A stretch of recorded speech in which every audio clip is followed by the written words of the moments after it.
ETV YouTube ఛానల్స్లో మీ వ్యాపార ప్రకటనల కోసం ఈ నంబర్కి కాల్ చేయండి.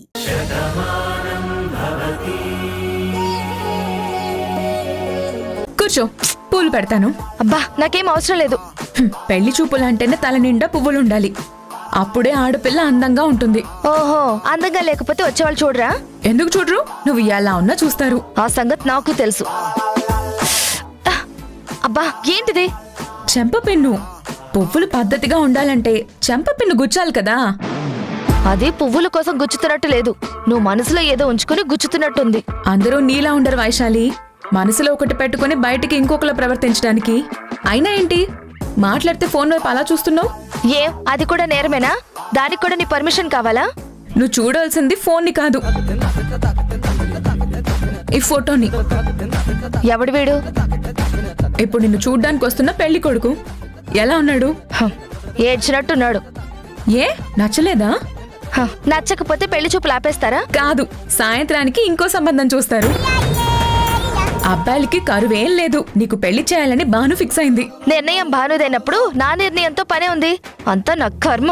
ఏంటి వైశాలి, పెళ్లి కొడుకు ఫోటో చూసి సిగ్గుపడే అమ్మాయిని చూశాను కానీ ఇలా చిరాకు పడే అమ్మాయిని నిన్నే చూస్తున్నాను. అబ్బాయి నచ్చకపోతే ఇంకొకరిని చూస్తామని చెప్తున్నాను కదా. మెడ మీద చెయ్యి వేసి నూతులో తొయ్యమంటావా, గోతులో తొయ్యమంటావా, లేకపోతే కొండ మీద నుంచి తొయ్యమంటావా అని అడుగుతున్నట్టుంది. అంతా నా తలరాత. మావయ్య ఎలా ఉన్నాను? అదిరిందయ్యా, బంగారు బుల్లోడ్లా ఉన్నావు. అవును, నా డ్రెస్ ఎలా ఉంది? మీకే మావయ్య దసరా బుల్లోడ్లా ఉన్నారు. అంతేనా? అలాగే గాని ఇద్దరు బానే ఉన్నారు కానీ పెళ్లి చూపులు వయసులమ్మకి మీకు కాదు. ఏంట్రా అంత మాట అన్నావు? మరి లేకపోతే ఏంటి పెద్దయ్యా, పెళ్లి చూపులకే మీరు ఇంతలా రెడీ అయితే రేపు పెళ్లికి ఇంకెంత అందంగా రెడీ అవుతారో. రే సతీ, నువ్వు మనిషి వెదవావు గాని బుర్ర ఎదగలేదురా. పెళ్లి కొడుకు వైశాలికి అందంగా కనిపిస్తే చాలరా, కానీ పెళ్లిలో మాత్రం నేను అల్లుడే అందరికి అందంగా కనిపించాలరా. అర్థమైందా? అంతే కదా అల్లుడు? మీరు సూపర్ మావయ్య. మరీ అంత అందంగా ఉంటే దిష్టి తగులుతుందేమో. నువ్వు మా ముందుంటే మాకు దిష్టి ఎలా తగులుతుంది సతీ? అలా అన్నారు, బాగుంది. అంతేగా?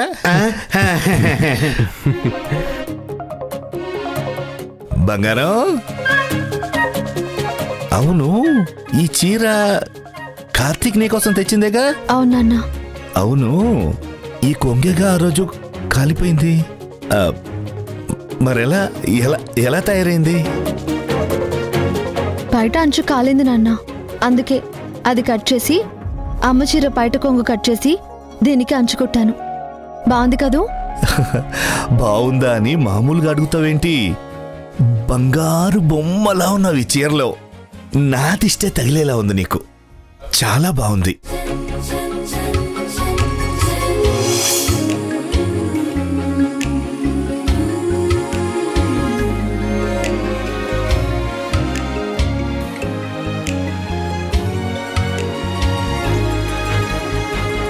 సతీ, ఇంకా పెళ్లి పనులు చాలా ఉన్నాయి, చూద్దాం పద. అన్ని అయిపోయినాయి కదా పెద్దయ్యా, ఇంక పెళ్లి చూపులు ఒకటే కదా. నీకు అన్ని చెప్తే అర్థం కాదు. అలాగే పెద్దయ్యా.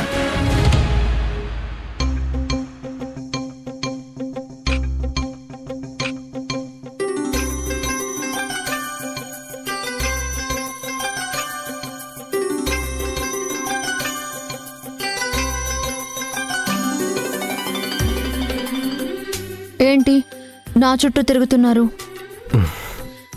నిజం చెప్పనా బాను, నువ్వు ఒప్పుకుంటే నిన్ను ఎత్తుకొని తిరగాలనుంది, కానీ నువ్వు ఒప్పుకో కదా. అదే ఎందుకు అని అడుగుతున్నాను. ఈ చీరలో నువ్వు ఎంత అందంగా ఉన్నావో తెలుసా? నేను గనక ఒక కవినైతే పెద్ద కవిత్వం రాసేవాణ్ణి. నిజంగా ఈ చీర నీ ఒంటి మీద చేరి తన అందాన్ని మరింత పెంచేసుకుంది. మా ఆవిడ అందమైందని తెలుసు, కానీ మరీ ఇంత అందంగా ఉంటుందని ఈరోజే తెలిసింది. పొగిడింది చాలు, వెళ్ళి పని చూసుకోండి. బంగారు బొమ్మలా నువ్వు నా కళ్ళ ముందుంటే నేనింకెలా పనిచేసుకుంటాను? అయినా ఆ రోజు చీర కాలిపోయింది కదా, నేనెంత బాధపడ్డానో తెలుసా?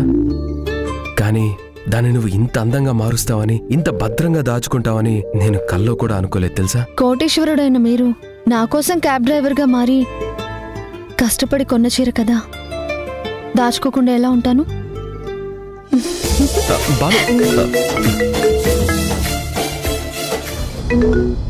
అమ్మా, కార్తీక్, ఈరోజు ఆఫీసులో ఇంపార్టెంట్ మీటింగ్ ఉంది, గుర్తుందిగా? గుర్తుందమ్మా, కానీ రాలేను. ఏంటి? అవునమ్మా, ఈరోజు వైశాలికి పెళ్లి చూపులు, అందుకే నేను రాలేను. వైశాలికి పెళ్లి చూపులైతే వాళ్ళు చూసుకుంటారు, నువ్వేం చేస్తావు అక్కడ? అదేంటమ్మా, నా చెల్లి పెళ్లికి భాను బాధ్యత తీసుకొని మనందరికీ ఒక్క మాట కూడా రాకుండా జరిపించింది. మరి తన అక్క పెళ్లి చూపులకి నేను సాయం లేకపోతే ఎలా? హలో అమ్మా. ఏంటి ఊర్మిళ, వైశాలికి పెళ్లి చూపులా? భాను కన్నా పెద్దది గోడ కొట్టిన మేకులాగా ఇంట్లో ఉండిపోయిందని ఇన్నాళ్ళు అనుకునేదాన్ని. ఇప్పుడు దానికి కూడా ఒక ఇల్లు ఏర్పడుతుంది. చాలా సంతోషం. వాడక్కడ ఉంటాడు గాని నువ్వు ఆఫీస్కెళ్ళు.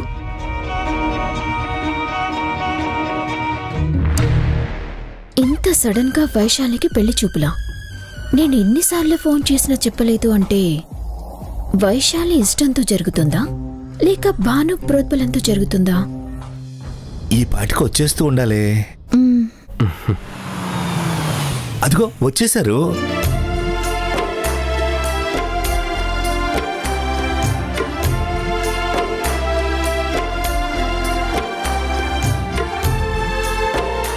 నమస్తే. నమస్కారం అండి. అమ్మ పద్మావతి గారు, ఆయన వాసుదేవరావు గారు. తెలుసులేవయ్యా, నువ్వు మీడియేటర్గా వచ్చినా ఈ కార్తీక్ మాకు చుట్టమే.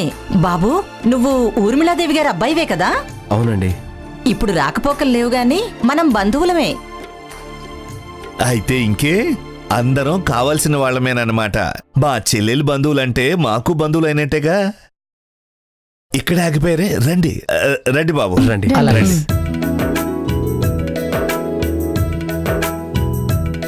కూర్చోండి, కూర్చోండి కూర్చోండి. నువ్వు కూర్చో బాబు. అమ్మా భాను, పలహారాలు తీసుకుంటరా. ప్రయాణం బాగా జరిగిందా? బాగా జరిగిందండి. రా తల్లి, తీసుకోండి. తీసుకోండి. తీసుకోమ్మా. పర్లేదండి. అది సరే గాని ఊర్లో అందరూ మీరిద్దరు విడాకులు తీసుకోబోతున్నారని, మీ అమ్మ నీకు ఇంకో సంబంధం కూడా చేయబోతుందని అనుకుంటున్నారు.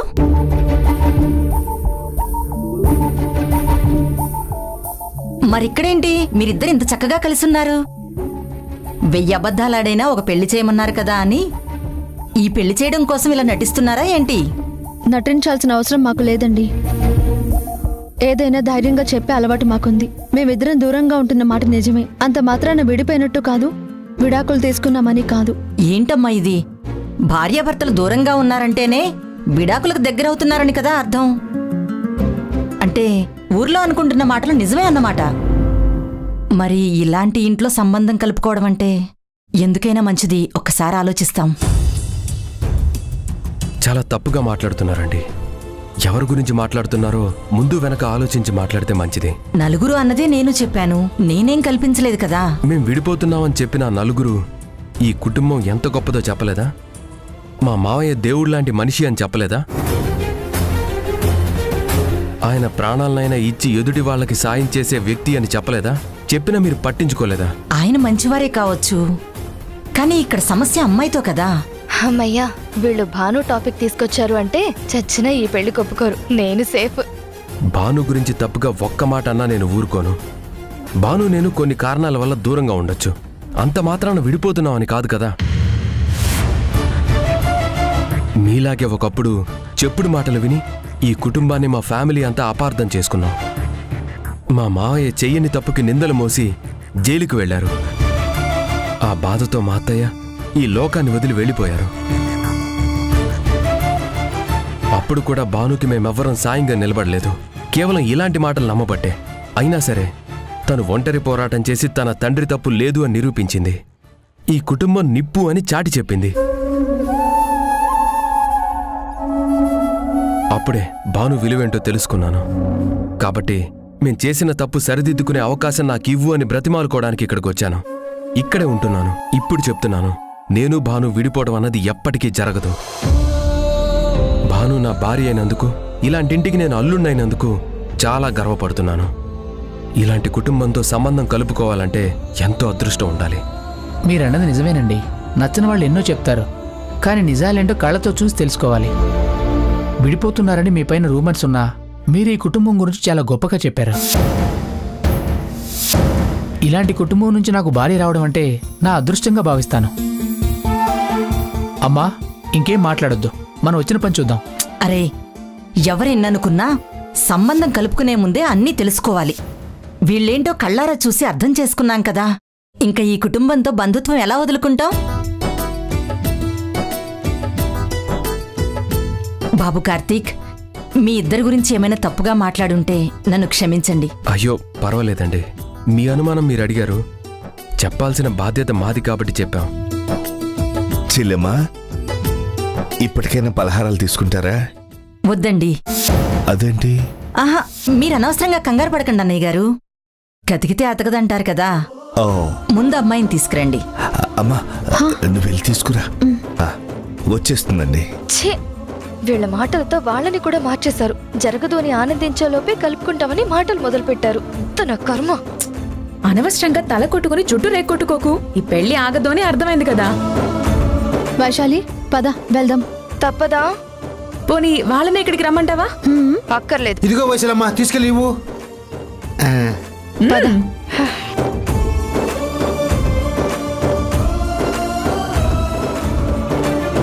పెదనాన్న, అమ్మా ముందు అబ్బాయికి ఇవ్వు.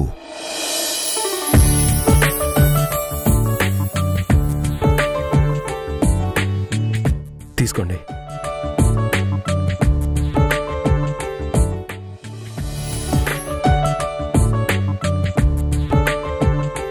తీసుకోమ్మా.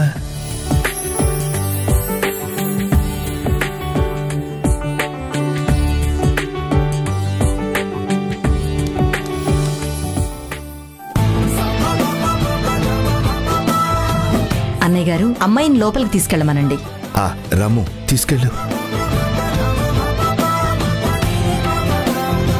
అన్నయ్య గారు, మాకు బాగా నచ్చింది అమ్మాయి. తొందరలోనే ముహూర్తాలు పెట్టేసుకుందాం. చాలా సంతోషం అమ్మా.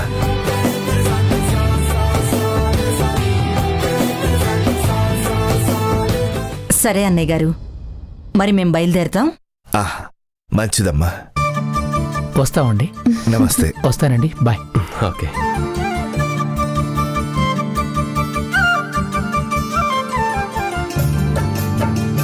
వస్తాం అన్నయ్య గారు. మంచిదమ్మా, జాగ్రత్తగా వెళ్ళండి. వస్తామండి.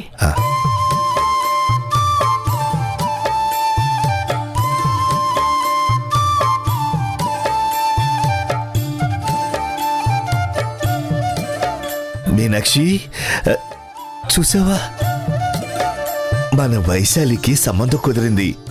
పెళ్లి కూడా చేసేస్తున్నాను. నీకు కూడా సంతోషమేగా?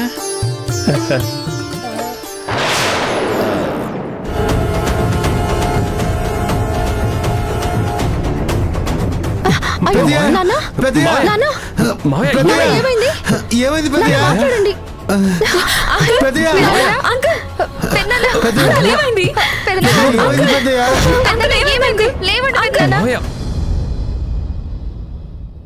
నీలిమా, నీలిమా, నీలిమా. ఏంటి చాందిని, ఇంట్లోకి రావడమే అలా అరుస్తున్నా? ఏమైంది? నేను మాట్లాడడానికి రాలేదు మమ్మీ, నీలిమతో తేల్చుకోవడానికి వచ్చాను. ఏంటి అలా మాట్లాడుతున్నావు? ఈ జిద్దులు మారినాక ఏమైనా చేసిందా నిన్ను? అన్నీ మీకే తెలుస్తాయి బామ్మ. ముందు నీలిమని నోరు విప్పమనండి. ఏంటి చాందిని, నేనేం చేశాను? మా ఆఫీస్లో పనిచేసే వరుణ్కి నీకు ఏంటి సంబంధం?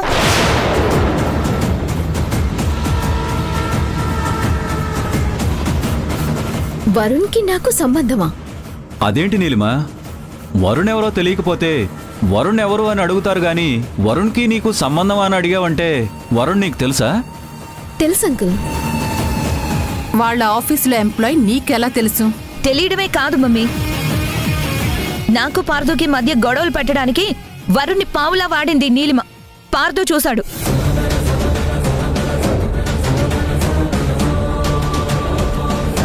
ఏంటి నీలిమ ఇది?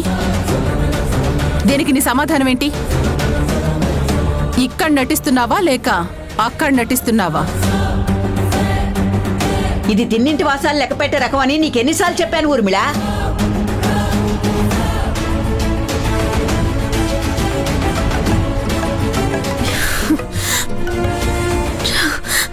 నా జాతకం అంతే ఆంటీ. నేను మంచి చేయాలనుకున్నప్పుడల్లా చెడే అవుతుంది. నా కూతురు అల్లుడు మధ్య గొడవలు పెట్టిన వాడితో స్నేహం చేస్తే అందులో మంచే ఉంది నీలిమా. ఇంకా నాటకాలు ఆడలేవు నీలిమా. మర్యాదగా నిజం చెప్పు. వరుణ్ ఎవరో కూడా నాకు తెలీదు. మీ ఇంట్లోనే 1-2 సార్లు చూశాను. అప్పుడు నీకు పార్థకి మధ్య గొడవలున్నాయి. మీ ఇద్దరి మధ్య దూరం పెరుగుతుంది. పార్థ నిన్ను బాధ పెడుతున్నాడని వరుణ్ నా దగ్గర బాధపడ్డాడు, అంతే. అందుకే నేను కనిపెట్టుకునుండమని నేను వరుణ్కి చెప్పాను. అందులో తప్పే ఉంది.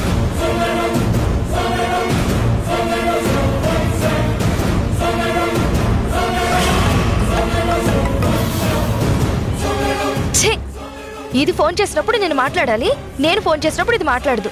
ఈసారి నాకు ఫోన్ చేయని, అప్పుడు చెప్తాను. దెయ్యాలు వేదాలు వల్లించినట్టు నువ్వు దొంగ కన్నీళ్లు పెట్టుకున్నంత మాత్రానా నువ్వు మంచిదానివి అయిపోవు. నీ బుద్ధేంటో ఇక్కడ అందరికీ తెలుసు.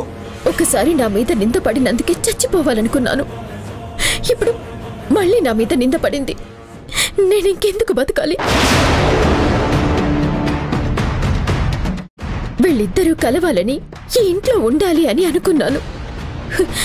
అలాంటిది చాందిని నన్ను తప్పు పడుతుంది. నటించుకు నీలిమా. మేము ఇంటికి దూరం అయిందే నీ వల్ల.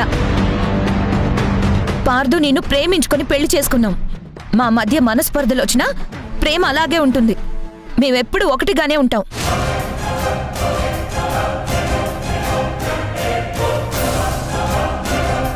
మేము విడిపోతామని అనుకోవడం, మమ్మల్ని విడదీయగలనని అనుకోవడం నీ భ్రమ. మరోసారి మా జీవితంలోకి తొంగి చూస్తే జాగ్రత్త. చాందిని, చాందిని, చూసారా ఆంటీ, చాందిని నన్ను ఎన్ని మాటలందో. అది మంచిది కాబట్టి మాటని వెళ్ళింది. ఇది పిచ్చిది కాబట్టి నీ మాటలు నమ్ముతుంది. అదే నేనైతే నీ పళ్ళు రాలగొట్టి చేతిలో పెట్టేదాన్ని.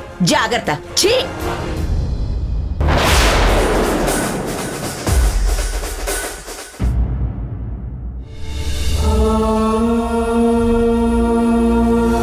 మావయ్యకి ఏం కాదు బాను, ఏదో కళ్ళు తిరిగి పడిపోయారంతే. చూడు, డాక్టర్ గారు ఆయన పర్ఫెక్ట్ గా ఉన్నారని చెప్తారు. నాన్నకెప్పుడు ఇలా జరగలేదు. ఉన్నట్టుండి ఇలా జరిగిందంటే టెన్షన్ గా ఉంది. చాలా రోజుల తర్వాత ఇంట్లో శుభకార్యం కదా, ఆనందాన్ని తట్టుకోలేక అలా అయిందంతే. చూద్దాం పదండి. పద. డాక్టర్, నాన్నకేం కాలేదు కదా? ప్రస్తుతానికి ప్రమాదం ఏమి లేదమ్మా, కానీ జాగ్రత్తగా ఉండాలి. అదేంటి డాక్టర్, ప్రమాదం లేదంటూనే జాగ్రత్తగా ఉండాలని చెప్తున్నారు? డాక్టర్ గారు, పిల్లలు అనవసరంగా భయపడతారు. నాకేమీ కాలేదని చెప్పండి. నిజానికి మీకు ఇప్పుడు ఏమీ కాలేదు వాసుదేవరావు గారు, కానీ ఒకే కిడ్నీతో ఉన్నారని మర్చిపోయారు. డాక్టర్ గారు, ఎక్కువగా స్ట్రెస్ తీసుకోకూడదండి. ఇదివరకులా ఎక్కువ కష్టపడటం చేయకండి. వాటికి మీ శరీరం సహకరించదు. ఇవన్నీ రాబోయే ప్రమాదాన్ని ముందుగా సూచిస్తాయి. జాగ్రత్త పడకపోతే పరిస్థితులు చేదాటిపోతాయి. అందుకే కిడ్నీలు కాపాడుకోవాలి అంటారు. కానీ మీరు ఇంకేం చెప్పకండి. నేను కిడ్నీ ఇచ్చింది ఏదో ఆశపడి కాదు. నా ప్రాణ సమానమైన స్నేహితుడి భార్యకి, నా చెల్లెలికి. చూడండి, ఇప్పుడు నన్ను చూసుకోవడానికి నా పిల్లలున్నారు. ఆ రోజు ఆ కుటుంబాన్ని నా చెల్లెలే చూసుకోవాలి. అందుకే ఇచ్చాను. మీరు కిడ్నీ లేదనే విషయం గురించి ఆలోచిస్తున్నారు. నేను నిలబడిన ఆ కుటుంబం గురించి ఆలోచిస్తున్నాను. మీకేం కాకూడదు నాన్న. అందరూ బాగుండాలని మీరు కోరుకుంటారు. మీరు బాగుంటేనే మేం సంతోషంగా ఉంటాం. అరే, నాకేమీ కాలేదురా. ఏంట కన్నీళ్ళు? తుడుచుకో. నువ్వైనా చెప్పు బాబు.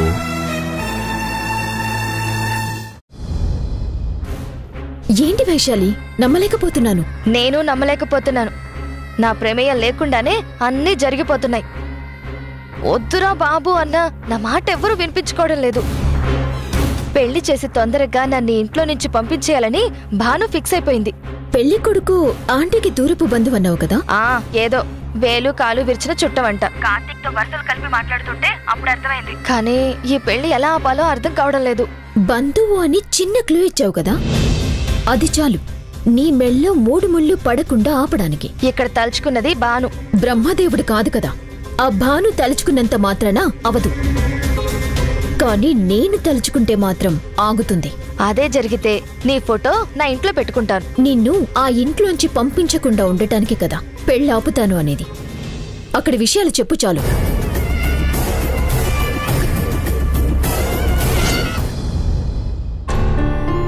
నాన్నా ఆ? కాస్త ఈ జ్యూస్ తాగండి. వద్దమ్మా, ఇప్పుడు నాకేమీ తాగాలని లేదు. అలా అంటే కుదరదు, తాగాల్సిందే. తాగండి. వద్దు. తాగండి.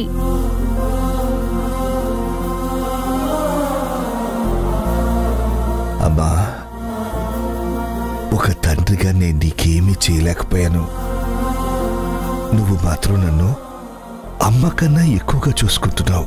జన్మనిచ్చారు, ఎలా బతకాలో ధైర్యాన్నిచ్చారు. అంతకన్నా ఇంకేం కావాలి? అయినా మీరు ఇలా దిగులుగా ఉంటే ఏం బాలేదు నాన్న. తాగండి. అవును మావయ్య, మీకేమీ కాదు. మీరు ఆరోగ్యంగా ఉంటారు, మాతో ఆనందంగా ఉంటారు. మిమ్మల్ని చూసుకుంటూ మేము హ్యాపీగా ఉంటాం. రా బాబు, ఇలా కూర్చో.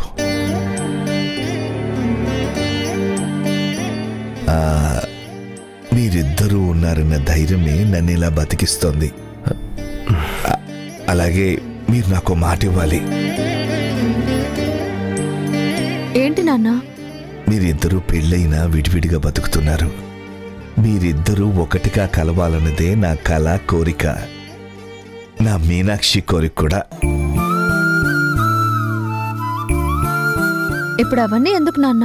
చూడు, మీరిద్దరూ భార్యాభర్తలుగా ఒకటిగా కలిసి ముందుండి వైశాలి పెళ్లి జరిపిస్తామని ఇద్దరూ కలిసి నాకు మాట ఇవ్వండి.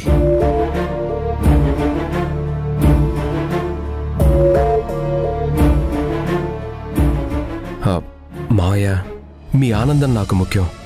మేం చూసుకుంటాం. ఎటువంటి పరిస్థితుల్లోనూ వైశాలి పెళ్లి జరగదు. జరగనివ్వను.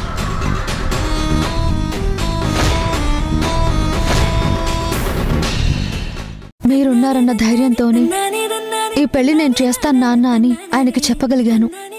భర్త ప్రేమ కోసం ప్రతి భార్య తప్పించిపోతుంది. కానీ నేనెంత అదృష్టవంతురాలను. నా ప్రేమ కోసం నా భర్త తప్పిస్తున్నాడు. మా మంచి శ్రీవారు. ఇచ్చేసుకుంటాలే, నన్ను నీకు చేసుకుంటాలే, తెచ్చేసుకుంటాలే నాతో నిన్ను. ఈటీవీ విన్ యాప్ రోజుకి కేవలం రూపాయి మాత్రమే.